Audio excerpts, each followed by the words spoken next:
Okay, so you did it. You had the hard conversation, you gave the feedback, and then there was nothing, right? No follow-up, no acknowledgement, just silence until the next problem. And if you're new here, I'm Jen. I help small business owners lead other humans like a human.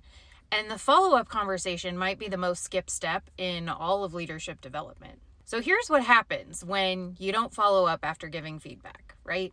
Your team member either thinks it wasn't that important after all, or they're being quietly anxious about it ever since and they don't know where they stand, right? And neither one of those things is good.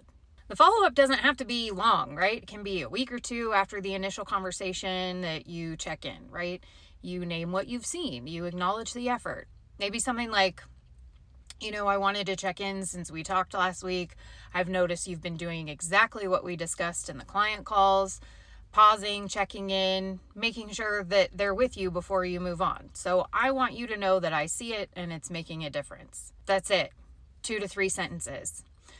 But the thing that it communicates is enormous, right? It communicates, I pay attention, I keep my word, I notice when you try, this is a real relationship. And if you're not seeing improvement, the follow-up is still important because now you have the chance to address it before it becomes a bigger issue.